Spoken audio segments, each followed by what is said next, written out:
뭐 인트로가 거창하네요. 제가 이런 대중 강연을 이제 하게 되면 종종 받는 질문이 있습니다. 어떻게 하다가 경제학을 해서 환경, 기후 이런 이슈에 관심을 갖게 됐느냐.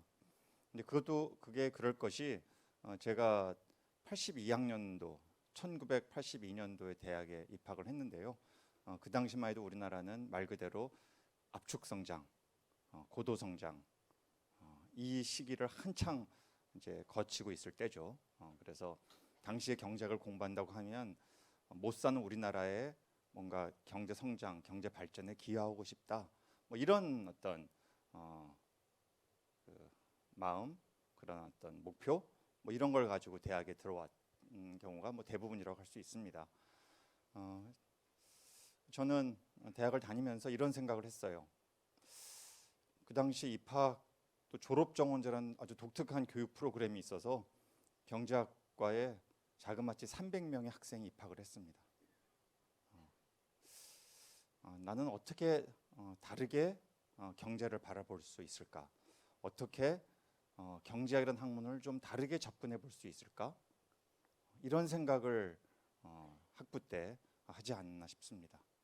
그래서 그 당시에는 환경 문제를 심지어 환경이라는 단어가 굉장히 생소했던 시절이었거든요. 오히려 공해라는 말을 썼던 시대였는데 그럼에도 이 문제를 뭔가 경제학을 통해서 풀어보고 또 그런 관점에서 경제를 생각해보고 경제 발전을 고민해보는 것이 뭔가 좀 다르게 세상을 바라보는 눈이 아닐까? 좀 그런 삶을 한번 살아보면 어떨까?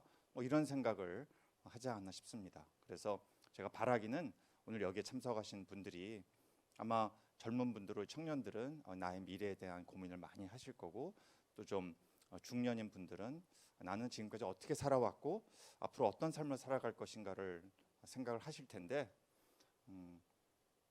늘 사람들이 많이 걸어갈 수 있는 길을 넘어서는 좀 다른 길, 다른 방향, 다른 가치 이런 것들을 한번 생각해 보실 수 있는 계기를 오늘 제가 이 50분의 짧은 시간 동안 여러분께 제공해 드릴 수 있다면 제가 오늘 여기 온 목적이 충분히 달성되지 않을까 싶습니다.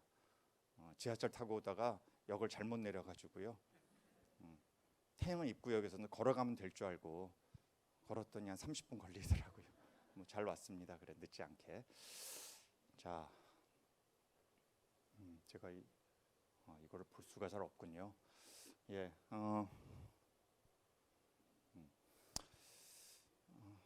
이게 지난 2000년 동안에 여러분 잘 보이세요? 지금 제가 가로막고 있지 않나요? 괜찮아요? 예. 독특한 구조네. 제가 이게 앞에 화면이 없어서 지금. 예. 지난 2000년 동안의 인류의 경제 성적표입니다. 보시는 대로 1800년 최초의 1800년 동안 인류는 실질적인 성장이 없었어요. 2011년 불변 가격을 기준으로 쭉 역추산을 해본 겁니다. 경제학자들이 이런 약간 황당할 수 있는 연구를 합니다. 그래서 해봤더니 실질적으로 성장이 없었다 1800년 동안. 그런데 지난 200년 동안 기울기가 어떻게 되죠? 거의 수직선이죠. 지난 200년 동안 인류는 100배 성장한 겁니다. 여러분과 저는 여기 2000년대에 태어나신 분도 있나요 혹시? 아마 많은 분들이 이제 20세기 후반에 태어나서 그 고도 성장에 특히 이제 한국처럼 독특한 정말 못 살다가 정말 잘 살게 되는 이 시대에 여러분들과 제가 이제 살고 있는 거죠. 무엇이 이것을 가능하게 했는가? 뭐 경제학자들의 엄청난 연구 주제입니다. 도대체 인류의 이 경제 성장은 무엇이 이것을 가능하게 했는가? 물적 토대는 역시 여러분들이 예상하시다시피 이른바 화석 연료라고 하는 이 세 가지죠.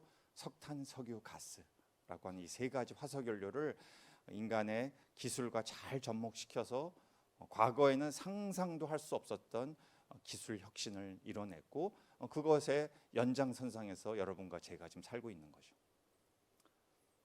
이제 여기까지는 다 해피한 스토리예요. 그런데 알고 봤더니 화석연료 사용하는 중에 뭐가 나오더라. 과거에는 오염물질이라고 거들떠보지도 않았던 일산화탄소가 오염물질이었지 이산화탄소는 그냥 뭐 사람이 호흡할 때도 나오는 거고 뭐 이렇게 쉽게 생각했던 것이 지금 인류의 미래를 위협하는 가장 큰 오염물질로 등극할 것이란 것은 70년 전만 해도 인류가 상상도 못했던 거죠. 70년 전만 해도. 결국 일단의 과학자들이 알고 봤더니 이게 탄소 배출이 심상치 않다라는 것을 보여준 거고요. 이 화석연료의 사용은 비단 이산화탄소의 배출만이 아니고 우리가 이제 과거에 지금도 자유롭진 않습니다만 화석연료 사용에 따라서 발생하는 여러 가지 전통적인 오염물질이 있죠. 아마 들어봤을 거예요. 아황산 가스라든지 또 이산화질소라든지 미세먼지라든지 이런 것들입니다. 이런 것들로 1년에 주로 개도국에서 그렇습니다만 현재 700만 명이 사망합니다. 1년에. 그러니까 화석연료의 사용이 오늘의 주제는 기후위기입니다만 전통적인 물질이 아직 여전히 얼마나 많이 나오고 있는지 이것이 끼치는 해악이 어느 정도인지를 우리가 알 수 있는 거죠. 그래서 이제 과학자들이 쭉 추산을 해봤더니 온도가 이렇게 오른다는, 즉 이산화탄소가 지구의 온도를 변화시키는 이 결정적인 매개체가 된다는 이 가설이 점차 강력하게 입증이 되고 있고 그 결과 실제 측정을 해보니 최근 한 150년 동안에 저렇게 온도가 오르더라. 보이시죠? 여러분들 아주 짧은 기간 동안에 역시 굉장히 빠르게 수직선에 가깝게 오르는 것을 볼 수 있습니다. Y축을 보시면 1.1도, 1도가 돼 있죠. 1도를 좀 넘어섰어요. 그래서 아마 언론을 좀 유심히 본 분들은 저게 그 유명한 1.1도구나. 즉 1850년대부터 시작해서 지금까지 한 170년 동안 지구의 평균 온도는 1.1도 올랐다라는 이제 과학자들의 지구의 곳곳을 이제 온도를 측정해 본 이런 결과가 나온다는 것인데 아마 여러분 중에는 1.1도가 그렇게 엄청난 건가? 예, 엄청납니다. 지금 과학자들은 1.5도가 넘어서는 순간 지금까지 우리가 겪었던 기후 피해와는 또 다른 차원의 피해가 이제 우리의 삶에 그대로 드러날 수 있다. 아까 앞에 사회자께서 잘 정리를 해주셨어요. 미래의 문제가 아니고 다른 나라 문제가 아니고 현재의 문제고 우리의 문제다. 여기에 점점 가까이 다가오고 있다는 거죠. 사실은 지난 50년 동안 과학자들은 그래서 두 가지 질문을 두고 갑론을박을 했습니다. 정말 뜨거워지고 있는 거냐? 뜨거워진다. 그래프가 증명하듯이.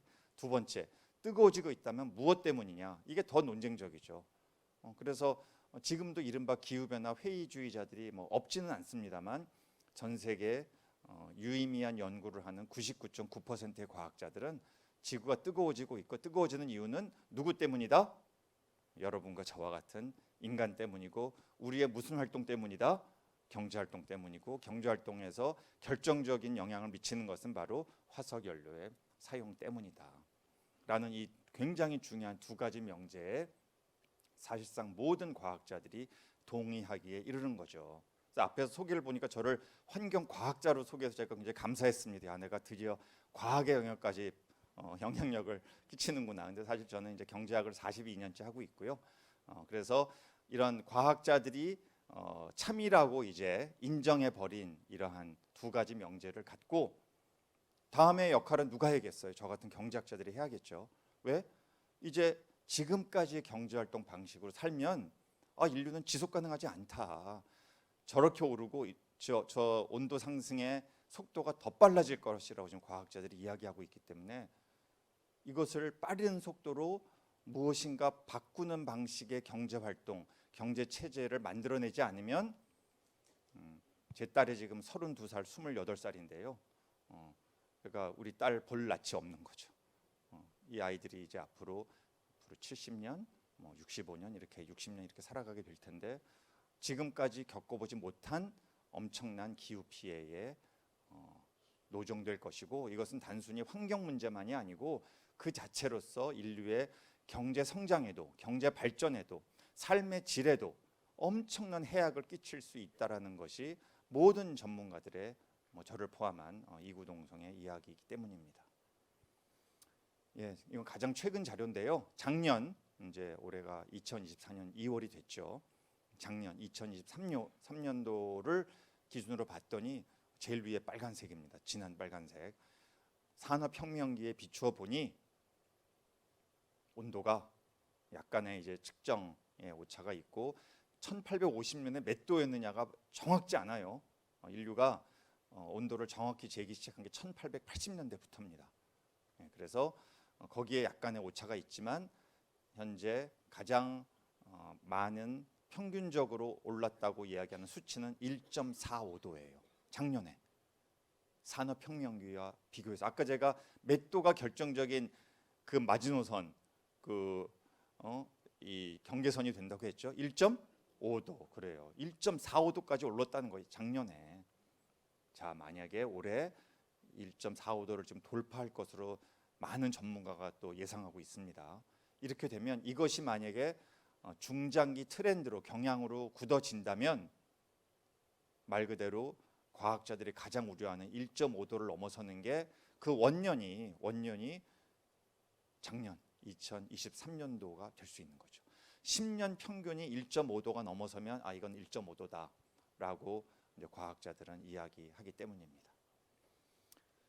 과연 누가 어느 나라가 어느 소득계층이 영향을 미치느냐? 1위는 어디겠어요? 우리 바로 옆에 있는 나라 중국입니다. 2021년도 기준으로 31%의 탄소를 중국이 배출하고 있습니다. 인구는 이제 현재 2위인데 인도보다 훨씬 잘 사는 나라이기 때문에 중국의 전력 생산량이 소비량이 미국의 소비량의 현재 2배입니다. 2배. 그리고 그 전력을 생산하는데 63%의 비중을 차지하는 것이 석탄 화력 발전이에요. 중국에서 어마어마한 거죠. 2위는 이게 보시는 대로 이제 미국이죠. 3위는 인도입니다. 인도가 지금 전 세계적으로 전 세계 국가들을 통틀어 경제 성장률이 탄탄한 나라예요. 인도네시아와 더불어.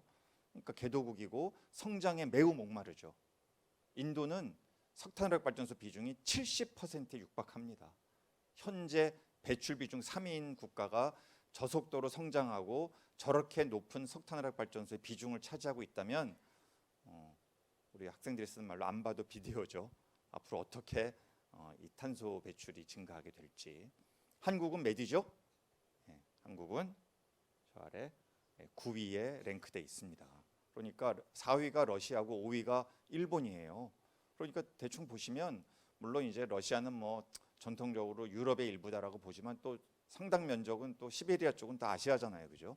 아시아의 이 7개, 9개 나라 중에 탑 9 중에 한국이 9위를 포함해서 러시아를 포함하면 9개 나라가 지금 탄소 배출 상위 9위에 다 랭크돼 있습니다. 7개 국가가. 이 아시아가 지금 탄소 배출의 화약고인 거죠. 문제는 이게 이 논쟁의 끝이 아니라는 겁니다. 왜냐하면 이산화탄소는요, 한번 배출되면 미세먼지처럼 바람 휙 불면 날아가는 방식이 아니에요. 이게 대기와 땅과 바다를 막 순환해 돌아다니는데 상당 정도의 이산화탄소는 공기 중에 100년, 1000년, 심지어 얼마 전에 제가 우리 서울대 지구환경과학부의 교수한테 들었더니 10,000년도 버틴대요. 어떤 이산화탄소는. 엄청 독해요. 그러니까 뭐가 중요하겠습니까? 얼마나 이산화탄소가 지구상에 오래 머무르게끔 어느 국가가 여기에 기여했냐가 되게 중요하겠죠, 그죠? 즉 누적 배출량이 중요한 겁니다. 그 다음 게 누적 배출량이에요. 보시는 대로 역시 이번에는 여러분 다 예상하셨겠죠. 1위가 어디죠? 중국이 아니고 그죠? 역대 지난 200년 동안 가장 탄소 배출을 누적적으로 많이 한 나라는 어디다? 미국이다. 뭐 당연히 예상 가능하죠. 2위는 EU가 이제 유럽 연합이죠. 27개국의 연합입니다. EU의 27개국을 합쳐도 미국보다는 안 되지만 그래도 뭐 사실상 통화도 단일 통화고 하니까 한 나라로 쳐서 2위고 3위가 어디로 돼 있어요? 중국이에요. 중국이 역시 뭐 굉장히 늦게 성장을 했지만 워낙 큰 나라니까 말씀드렸던 대로 전기도 어마어마하게 쓰고 그러다 보니 3위. 한국은 누적 배출량은 13위에서 16위를 오락가락합니다.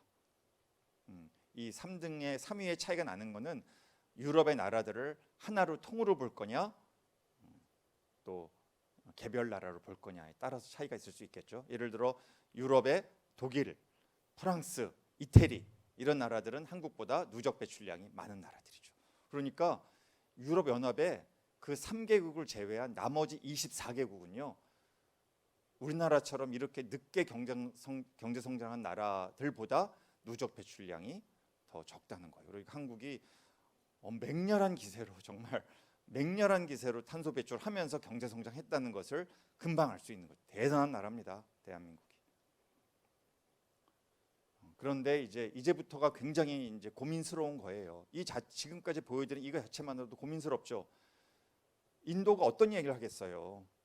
그래, 우리 지금 배출 많이 한다. 앞으로도 많이 늘어날 거로 예상되는데 그게 기후변화에 끼친 영향 1차적으로 누구 책임이냐? 우리가 아니다. 누구다? 선진국 너희다라고 주장하는 거죠. 너희 돈 많지 않냐? 너희가 지금 기후 이렇게 만들면서 성장했으니 기후변화 문제 해결의 진정성을 갖고 있다면 우리 인도에 기술도 왕창 제공해주고 돈도 그냥 마구 퍼줘라. 그래야 우리가 석탄화력에서 재생에너지와 같은 현대적인 발전원으로 바꿔가겠다. 산업 구조도 우리가 바꿀게. 그러나 우리는 여력이 없으니 너희가 돈을 대줘 라고 지금 얘기를. 그래서 이게 전형적인 글로벌한 남북 문제입니다. 북반구와 남반구의 이 기후변화를 둘러싼 탄소 배출을 둘러싼 이런 극심한 이제 갈등의 단초를 바로 제공하는 것이죠. 이것도 보세요. 결국 그렇게 해서 선진국이 탄소 배출을 역사적으로 많이 했는데 피해는 누가 보고 있다? 여기가 지금 이 기후 피해에 노출된 이 기후 리스크 위험에 노출되어 있는 탑 10 국가들을 쭉 나열을 한 겁니다. 여러분 못 들어본 나라는 없으시죠? 그러나 대국들은 아니죠, 그죠? 뭐 중남미와 아시아와 아프리카에 있는 다 전형적인 개도국들이에요. 저소득 국가들입니다. 이런 나라들이 남들이 배출한 다른 나라들이 배출한 탄소 때문에 극심한 고통을 인명 피해, 물적 피해를 겪고 있다. 뭔가 이거 안 맞지 않나 이런 생각이 드시죠, 그죠? 이런 것들 그래서 우리가 기후 불의다, injustice다 이렇게 말을 하는 것이죠. 이것은 세대 간에도 마찬가지입니다. 여기에 우리 청년들도 고등학생도 혹시 계세요? 고등학생도 와 있네. 고등학생들이에요 지금. 이제 우리나라에도 이런 문제 의식을 갖고 있는 고등학생들이 있습니다. 왜 늦게 태어났다는 이유만으로 늦게 태어난 게 죄입니까? 라고 이야기하는 거죠. 왜 여러분들은 왜 기성세대는 실컷 화석연료 사용해서 잘 살아놓고 그 모든 덤터기를 다 우리 청소년들에게 전가하는 겁니까?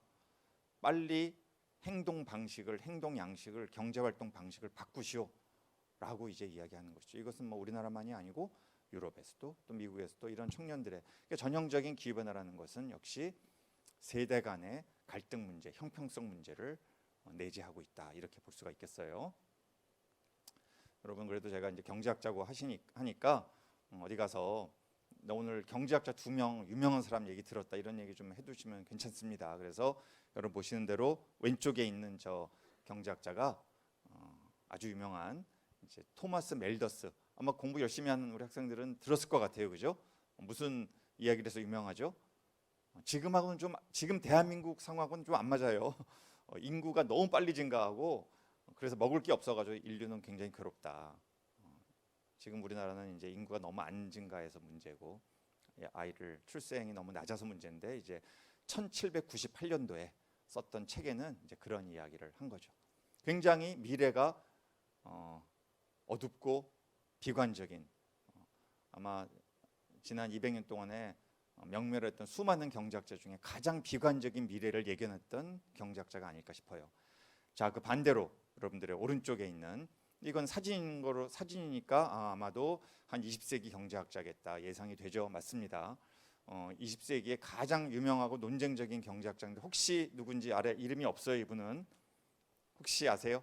세 글자로 이게 그 유명한 존 메이나드 케인스라고 합니다. 지금도 케인스의 유산은 여전히 엄청난 위력을 미국의 닉슨이라고 하는 대통령이 사실은 공화당 출신의 대통령이어서 이 공화당 출신들은 좀 보수적인 성향을 갖고 있기 때문에 케인스의 경제 이론을 그렇게 받아들이지 않음에도 불구하고 닉슨이 그런 얘기를 했죠. 우리 모두는 다 케인스주의자다라고 말할 정도로 엄청난 영향력을 미친 사상적으로 이제 그런 학자인데, 케인스는 또 이 멜더스, 자기의 100년 선배인, 영국의 100년 선배인 경제학자의 주장과는 달리 미래가 굉장히 아주 낙관적이었습니다. 그래서 앞으로 100년 후에는 인류의 절대 빈곤이란 없다, 다 잘 살게 될 거다라는 주장을 이제 강력하게 폈어요. 그래서 우리가 이런 분들을 이제 극단적 낙관주의자 이런 표현을 쓸 정도로 케인스는 굉장히 힘든 시대를 살았음에도 불구하고, 왜냐하면 케인스가 살았던 20세기 초반, 초중반은 전 세계적으로 전쟁이 몇 번 있었죠? 두 번 있었죠. 1차 대전, 2차 대전. 영국이 여기에 다 개입돼 있었어요. 그런 엄청난 혼란의 시기였음에도 불구하고 미래는 굉장히 낙관적으로 봤어요.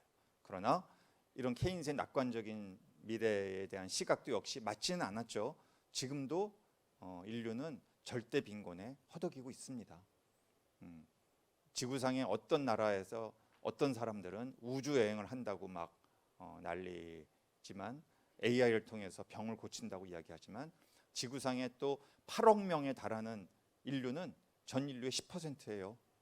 는 전기가 뭔지 모릅니다. 휴대폰은커녕 전기를 전기 눈에 안 보이지만 전기라는 서비스를 받아본 적이 없는 거예요. 그러니 여전히 절대 빈곤에 허덕이고 있는 거죠. 자, 여기에 오늘 강의 들으러 오신 분 중에 기후변화에 대해서 여러분 낙관적이세요? 비관적이세요? 한번 생각해 보세요. 난 낙관적으로 생각하는지, 나는 인류의 기술 혁명의 미래를 믿는다, 화끈하게 해결해 줄 기술이 나올 거다, 나는 도저히 그렇게 안 돼 보인다, 우리의 미래는 10년, 20년, 30년 후의 미래는 너무너무 암울할 것 같다. 사실 두 생각은 다 가능한데요, 저 같은 경제학자의 입장에서는 저는 너무 극단적인 비관, 너무 극단적인 낙관 다 위험하다. 왜냐하면 그 어느 것도 경제 정책, 우리 경제 활동에는 도움이 안 되기 때문이죠. 한번 생각해 보시기 바랍니다. 이것은 역시 또 영국의 유명한 그 사건을 빗댄 만평이에요. 사진은 아니, 이런 사진을 찍을 수가 없죠. 그렇죠? 1858년입니다.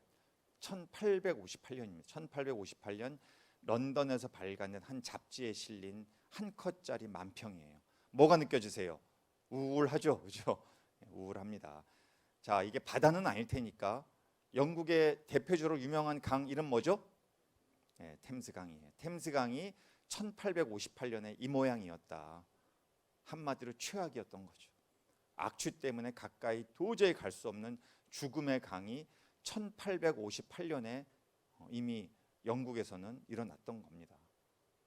이 강, 지금의 템스강은 굉장히 깨끗해졌거든요. 복원하는데 서기 2000년이 되어서야 복원을 했어요. 그러니까 1858년으로만 따져도 140년이 넘게 걸린 거죠. 이게 강 하나 깨끗하게 하는 것도 이렇게 어려운 일이더라고요.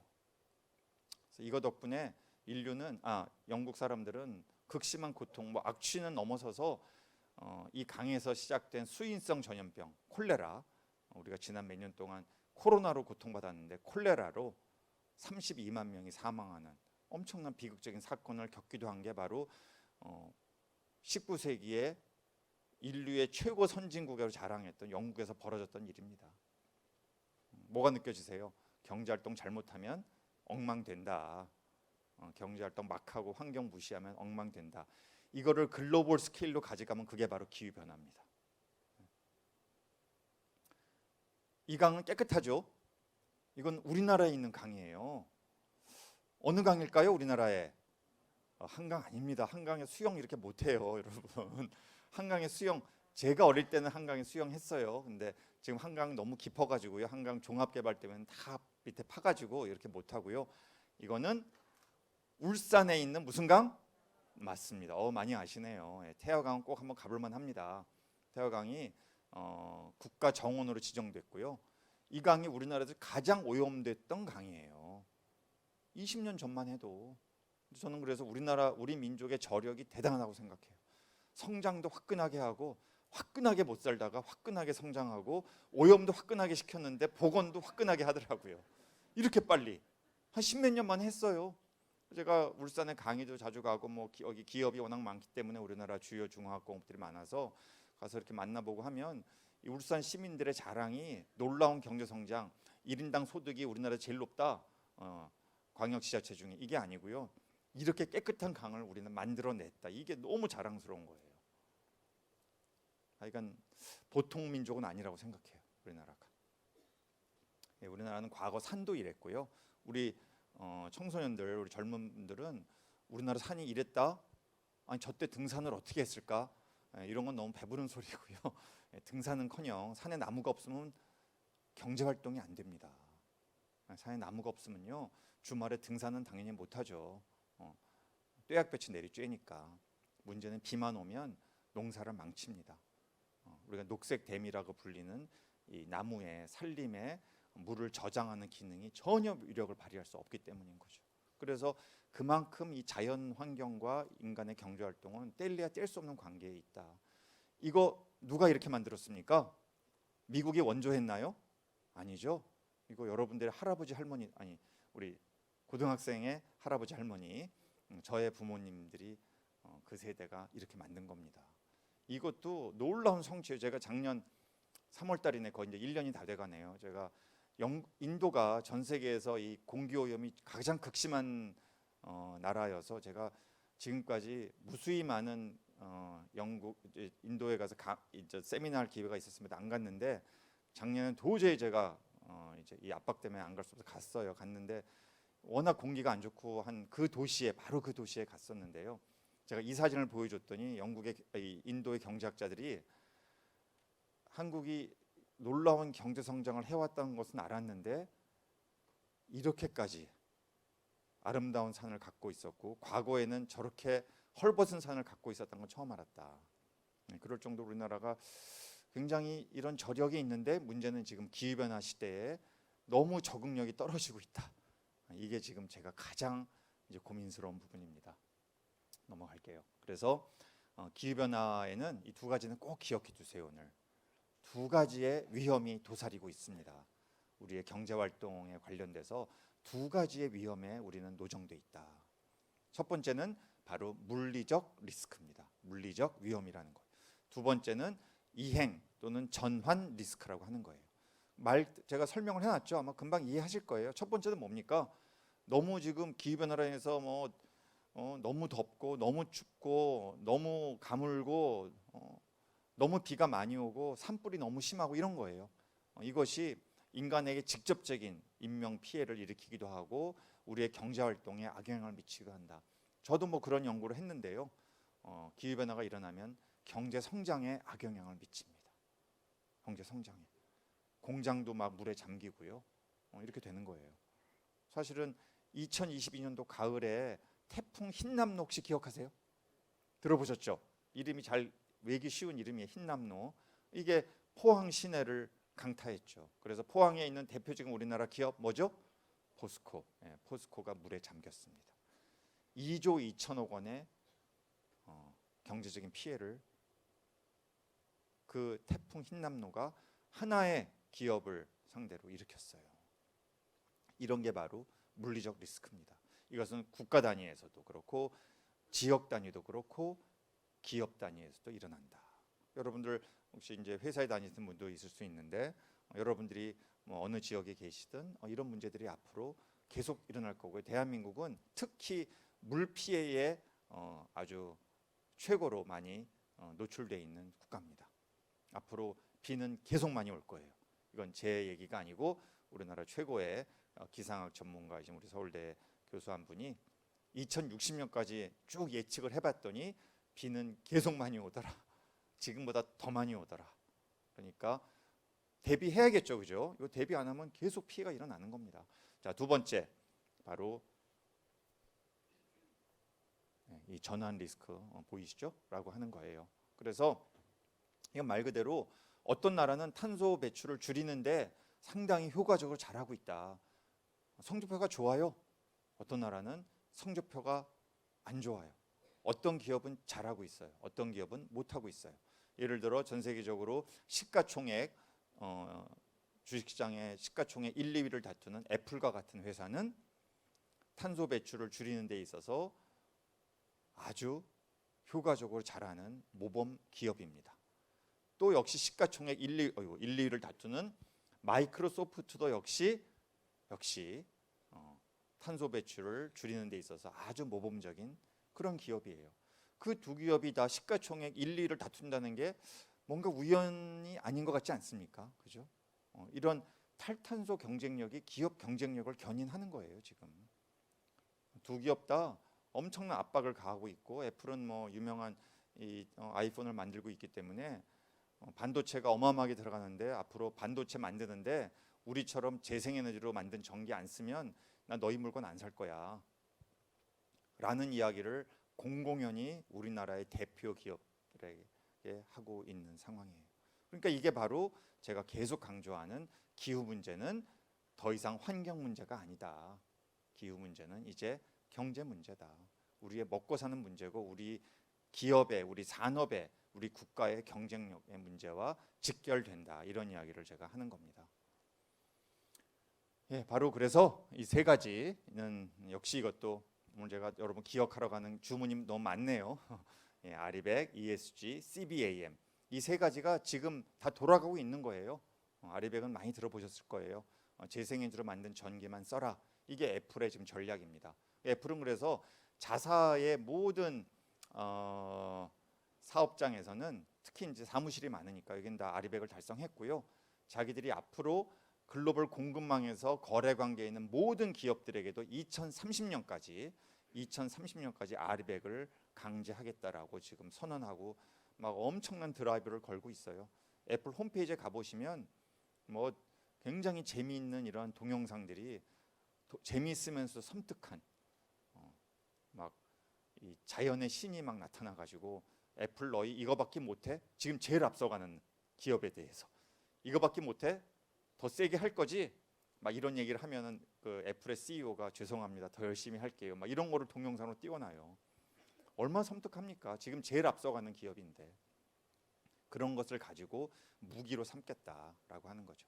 ESG도 많이 들어보셨을 거고, 우리 앞으로 이제 사회에 진출할 많은 청년들은 ESG의 흐름에 따라서 여러분들의 일자리도 많이 결정될 거다. 지금 뭐 ESG 특수가 전 세계를 휩쓸고 있고요. 여러 가지 이제 경제 활동의 상황에 좀 따라서 뭐 ESG가 굉장히 커졌다가 조금 약해졌다가 뭐 이런 부침이 없진 않습니다만, 큰 흐름으로 ESG를 제대로 못하는 그런 환경과 사회적 책임과 지배구조와 이런 것들을 잘 못하는 기업, 지자체, 국가 앞으로 미래의 경쟁력은 떨어질 수밖에 없다. 이것도 역시 굉장한 큰 흐름으로 다가오고 있고요. 그리고 이제 마지막 세 번째 CBAM이라고 하는 이거는 아예 이젠 대놓고 노골적으로 무역 규제를 가하는 겁니다. 유럽 연합이 전 세계 다른 나라들의 기업들을 상대로 너희들 탄소 배출에 대한 비용을 제대로 지불하지 않으면 물건 우리나라에 수출하려면 그에 상응하는 페널티를 물어야 될 거야 라는 일방적인 무역 규제 정책을 이미 시작했어요. 작년 10월부터. 그래서 이게 지금 계획대로면 2026년에 이제 본격적으로 도입이 될 텐데, 그것이 이제 우리나라 산업과 기업에 미치는 영향은 굉장히 파장이 클 것이다. 문제는요, EU만 그런 게 아니고 미국도 아예 이렇게 하려고 한다. 그러니까 이제 과거에 제가 대학교 때 대학원 시절에 배웠던 경제 이론 막 이런 것들이 적용이 안 되는 시대가 막 돼버린 거예요. 막 세계화, 뭐 자유무역 막 이런 것들이 막 없어지고 자국 중심주의, 자국 이익주의, 기후 보호주의 막 이런 것들이 노골적으로 좀 들어오고 있는 상황이어서 어떡하겠습니까? 우리 정부가, 우리 기업이, 우리 소비자들이, 우리 나라가 전체적으로 이런 문제 너희들 너무하다 이럴 수 있냐라고 이야기하기에는 흐름 자체가 너무 강하다는 거죠. 거기에 우리가 빨리 적응하고 심지어 앞서가고자 하는 그런 노력을 기울이지 않는 한 우리나라가 보여주었던 지난 60년간의 기적적인 놀라운 경제 성장의 흐름은 계속되지 않을 수 있다라는 거죠. 그래서 저는 뭐 28년째 지금 교수 생활을 하고 있고, 제가 수천 명의 아마 학부생, 대학원생들을 제 강의를 듣고 이제 졸업을 했을 거예요. 이 학생들이 결국 사회 나가서 한국 사회를 위해서 또 한국 경제를 위해서 대한민국의 미래를 위해서 일정한 자기 역할을 해주기를, 또한 스스로 자기 개인의 또 가정의 지속 가능성도 담보할 수 있기를, 이게 제가 가르치는 사람으로 가장 크게 바라는 것인데, 자칫하면 이 거대한 흐름에 적응하지 못하고 뒤처지고 하면 산업 공동화가 일어날 수 있다. 지금 이미 그런 조짐이 조금씩 보이고 있다. 그 얘기는 조용히 우리나라의 글로벌 기업들이 자기의 사업장 일부를 해외로 옮긴다는 겁니다. 이건 정말 생각만 해도 끔찍해요. 물론 그 기업의 주식을 갖고 있는 분들은 좋아질 수도 있겠죠. 주가가 오르고 미국에서 많은 보조금을 줘가면서 세상의 경쟁력인 기업들은 미국으로 와라 막 좀 이러고 있거든요. 트럼프가 앞으로 어떻게 이 트럼프 리스크가 올해를 어떻게 이제 장식할지는 아직은 이제 불확실하지만 현재 그런 흐름이에요. 그러니까 우리나라 기업들이 미국 가서 투자하고 거기에 공장 짓는데 그 투자할 돈이 한국에 투자가 안 된다면 자연스러운 산업 공동화인 거죠. 그래서 이런 일이 생겨서는 안 되기 때문에 이제 탈탄소를 중심으로 한 이 경제 흐름의 거대한 변화를 우리가 결코 놓쳐서는 안 되겠다라는 거죠. 넘어갈게요. 예, 그래서 이 그림 한번 봐주시죠. 제가 오늘 지금 오기 전에도 책을 하나 읽다 왔는데 스탠포드 대학의 마크 제이콥슨이라는, 봤더니 저하고 나이가 저랑 같은 때에 대학을 입학해가지고 나이는 1살 차이더라고요. 비슷한 때 박사학위도 받았고, 그래서 저는 이제 한국 사람은 군대를 가야 되니까 이제 그랬는데 그 책의 주장이 뭐냐 하면 굉장히 도발적인 이 스탠포드 공대 교수가 그런 주장을 하는 책을 작년에 이제 출간을 했어요. 저는 그렇게까지 강력하게 얘기는 안 했는데 제 책에서 세상에 딱 세 가지 에너지원으로 전 세계가 필요한 모든 전기와 모든 열을 다 공급할 수 있다. 이 세 가지 에너지원은 다름 아닌 햇빛, 물, 바람이다. 스탠포드대 공대 교수니까 엉터리는 아니겠죠, 그죠? 왕엉터리는 아닐 거예요. 이런 책을 쓰고 강력하게 미국 사회, 전 세계 경제를 향해 도전하고 있어요. 자, 이게 한국의 현재 재생에너지 성적표입니다. 한국 어디 있죠? 네, 제일 바닥에 10%가 안 돼요. 저게 9%입니다. 지금 너무 마음이 아파요. 너무 마음이 아프고요. OECD 38개국의 평균이 34%입니다. 저 위를 보세요. 덴마크, 오스트리아, 저기는 우리가 감히 쳐다볼 수가 없고요. 독일처럼 우리나라보다 인구도 3,400만 명이나 많고, 인구가 면적도 4배나 큰 유럽에서 가장 큰 나라에서 독일의 지금 재생에너지 발전 비중이 52%입니다. 저게 영국 보세요. 영국. 전 영국이 너무 신기해요. 영국 여기 처음에 시작할 때 2000년도에 시작할 때 저 노란색 보세요. 우리나라하고 어때요? 같죠? 시작이. 지금부터 23년, 4년 전 2000년에 저 노란색과 초록색이 같이 시작했어요. 근데 한국은 저 10% 미만에서 아주 완만하게, 정말 놀라울 정도로 완만하게 가고 있는데 저 영국 보세요. 우리랑 비슷하게 했다. 지금 어디까지 갔습니까? 40%를 돌파했어요. 재생에너지가. 이게 하면 되는 거거든요. 영국이 우리보다 태양광이 잘 될 수가 있습니까? 안 되죠. 왜? 위도가 엄청 높잖아요. 영국은 겨울에 가면 그냥 깜깜합니다. 거의 하루가. 그런데도 할 수 있는 걸 최대한대로 가동해서 40%를 넘겼어요. 이제 이런 얘기하면은 많은 분들이 원자력에 설 때는 어디냐? 예, 원자력 설 수 있어요. 영국도 원자력 발전소 있습니다. 있어요. 있으면서도 재생에너지를, 제가 이런 표현을 좀 써서 그렇습니다만, 미친 듯이 늘린 거죠. 재생에너지를. 원전도 있어요. 없지 않아요. 이렇게 지금 가고 있고, 이것이 아까 앞에서 말씀드렸던 아리백이나 ESG나 CBAM이나 이런 것과 다 긴밀히 연결돼 있다. 자, 에너지 이슈는 더 이상 환경, 무슨 깨끗한 에너지, 착한 에너지 이런 이슈가 아닙니다. 이제 에너지 이슈야말로 그냥 경제 이슈가 된 겁니다. 그런 관점에서 우리가 이 문제를 봐야 한다. 예, 맥켄지라고, 아마 우리 여기 부모님들 계시면은 우리 아이가 맥켄지에 들어가면 좋겠다 이런 생각 하실 거예요. 어마어마한 연봉을 받습니다. 전에 한번 추산을 해봤더니 제가 대학에 33년 있다가 정년 퇴임하거든요. 제가 33년 동안 벌어들이는 세전 소득을 다 합쳐도 맥켄지에서 한 파트너가 1년에 받는 세후 연봉보다 작더라고요. 대충 아시겠죠? 저도 나름 공부는 좀 했는데 이렇게 차이가 나더라고요. 맥켄지가 그런 데예요. 어마어마하게 돈 버는 데인데 일도 어마어마하게 해야죠. 통상 1시 퇴근, 일 바쁘면 4시 퇴근이에요. 다 새벽입니다. 새벽. 그런 곳인데 이 맥켄지에서 예측하기를, 미래를 예측하기를 2050년이 되면 전 세계 전력, 전 세계, 독일 말고 덴마크 말고 전 세계 전력 공급의 최대 90%는 무엇이 담당한다? 재생에너지가 담당한다. 앞으로 26년 후입니다. 제가 88세 되는 해예요. 꼭 보고 싶어요. 완전 할아버지가 돼 있겠지만 그럴 정도로 세상은 어마어마한 변화를, 지금 우리의 머릿속으로는 상상도 못하는, 마크 제이콥슨 교수가 이야기하는 그냥 물, 햇빛, 바람으로 그냥 전력 공급 다 할 수 있다. 전 세계가 이 흐름으로 간다는 거예요. 맥켄지의 환경주의자 없습니다. 기후변화를 걱정하는 전문가 하나도 없어요. 다 그냥 어마어마한 돈을 받아가면서 기업 컨설팅 해주는 회사예요. 그렇게 앞으로 갈 것이라고 보는 거죠. 넘어가고요. 그래서 이 그림 멋있지 않습니까? 여기 앞으로 난 좀 다르게 살아보겠다. 나는 앞으로 AI와 녹색을 연결시키는 이런 이 융합의 시대를 개척하고 싶겠다. 반드시 성공할 겁니다, 여러분. 왜냐하면 2050년까지 전 세계의 산업은 이 두 가지 키워드로 흘러갈 것이 확실하기 때문이에요. 뭐 저만이 아니고 많은 전문가들이 이구동성으로 말하는 겁니다.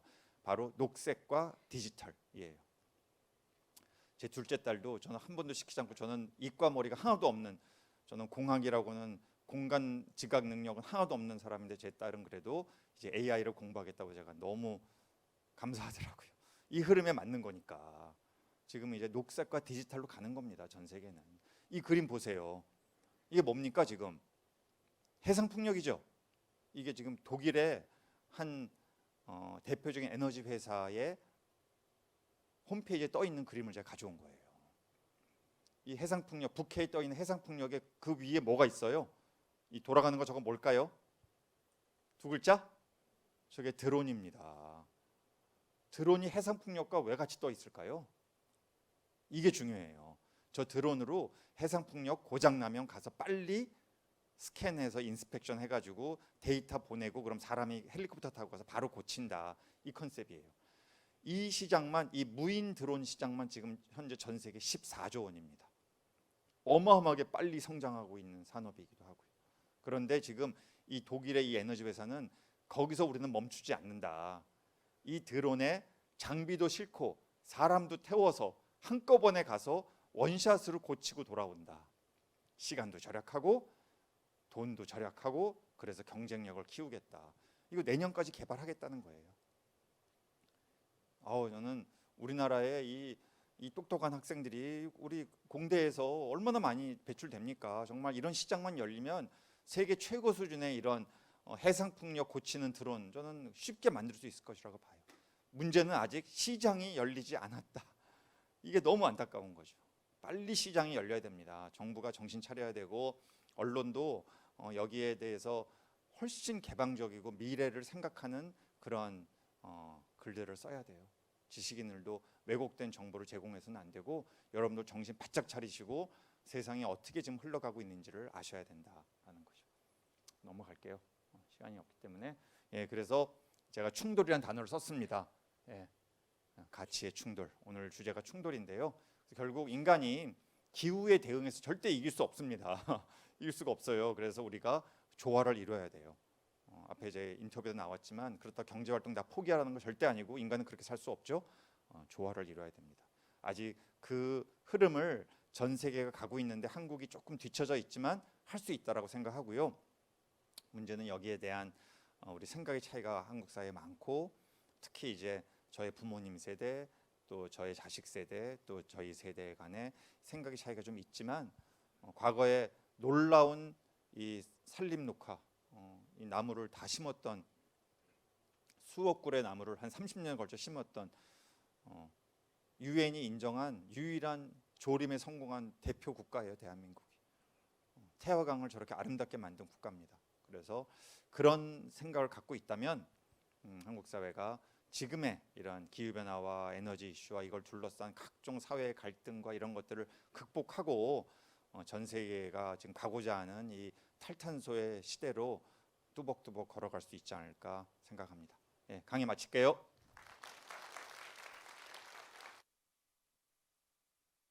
예, 빠른 속도로 달렸지만 네. 바로 지워졌구나. 예, 책도 썼어요. 예. 그래서 여러분들 뭐 한 지금 3분 남았습니다.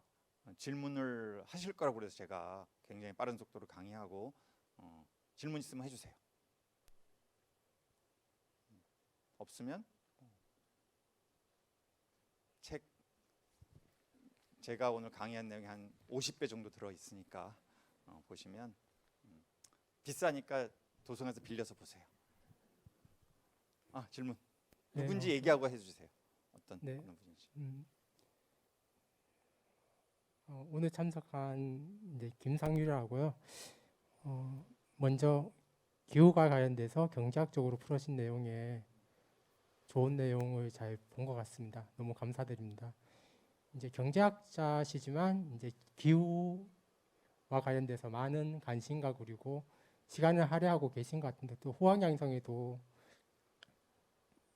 학교에 계시면서 이제 시간을 보내실 텐데 요즘 그러면 청년들이 가장 지금 현재 그러면 어떤 것을 준비해야지 이런 산업 구조에 대한 변화와 아니면 시간적인 관점에서 기본을 다질 수 있을까요? 질문 들어봅니다. 예, 뭐 제가 이제 우리 학교에서 우리 대학원생들도 많이 가르치고 학부생들도 가르치고 다음 학기에는 우리 서울대 뭐 이 새로운 또 1학년 과정이 첨단 융합 학부 뭐 이런 게 생겼어요. 그래서 거기에 지금 4개의 이 필수 교양 과목을 개설하는데 그 중에 하나가 제가 참여하는 기후 위기와 인류라고 하는 과목입니다. 학교에서 전폭적인 지원을 해주면서 이거는 꼭 우리 서울대 1학년 생들한테 알려줘야 된다라고 해서 지금 강의 준비를 열심히 하고 있는데요. 학부에서도 지금 뭐 서울대만이 아니에요. 모든 대학에서 이 기후와 관련된 환경과 관련된 학부에서도 또 저는 이제 대학원생들을 많이 키우고 있는데 우리 대학원생들도 이 분야에 대한 관심이 굉장히 높습니다. 자칫하면 제 자랑하는 것 같아서 그렇지만 뭐 지금 그렇다는 거예요. 그리고 우리 대학원에 오는 학생들 보면 굉장히 다양하거든요. 학부 전공이 경제학을 제 밑에서는 경제학을 좀 해야 되지만 학부 전공은 정말 너무너무 다양해서 역시 대학생들이 있다면 아까 제가 처음 말씀드렸죠. 나는 좀 다르게 살아보고 싶다. 근데 내가 대학에 오긴 왔는데 지금 내 전공이 좀 마음에 안 든다. 이걸로 내가 미래를 설계할 수 있을 것 같지 않다. 이런 생각 충분히 할 수 있고요. 그랬을 때 여러분들이 앞으로 나는 이 변화되는 지금 변화되고 있는 이런 시장 환경에 세상에 좀 더 적응하고 앞서가고 싶다. 큰 키워드는 2개예요. 계속 말씀드리지만 녹색과 디지털입니다. 이 흐름을 절대 놓치지 마시고 사실 모든 학문 분과가 이 녹색과 디지털에서 자유로운 건 하나도 없어요. 제가 지금 다음 학기에 이 학부 1학년들을 대상 교양 과목으로 개설하는 이 기후 위기와 인류는 저 혼자 가르치는 게 아니고 인문대의 고고미술사학과 교수님과 자연대의 지질학과 교수님과 그리고 경제학자인 제가 셋이서 팀티칭으로 가르치는 과목이에요. 인문학, 사회과학, 자연과학, 학문의 제일 기본인 3가지 전공을 하는 사람들이 다 합쳐서 강의할 정도로 기후 이슈는 다면적이다. 그렇기 때문에 여러분들이 앞으로 그게 공학의 분야가 됐든 자연과학 분야가 됐든 의학이 됐든 지금 여러분들 워낙 요새는 뭐 하도 의사가 많이 되겠다고 제가 참 좀 안타까운데요. 이거는 여기 의대 가고자 하고 또 갔고 뭐 이럴 수도 있죠. 그렇지만 뭐 잘못 갔다고 얘기하는 건 아니지만 계속 말씀드리지만 좀 다른 길을 가는 게 좋고 같은 의대를 가더라도 좀 그 안에서도 다른 길. 지금 앞으로는 이 AI와 의료를 같이 뭐 통합하는 이런 새로운 분야들이 너무 많이 생기고 있어요. 그렇기 때문에 이 키워드인 2가지를 생각하고 지금부터 나는 좀 다르게 살아보고 싶다 이런 생각을 하면 여러분들 인생 나중에 저한테 교수님 말씀 듣고 했더니 뭐 안 풀리더라. 오세요 저한테. 잘 될 겁니다. 네, 감사합니다. 네, 교수님, 네, 너무 감사합니다. 네.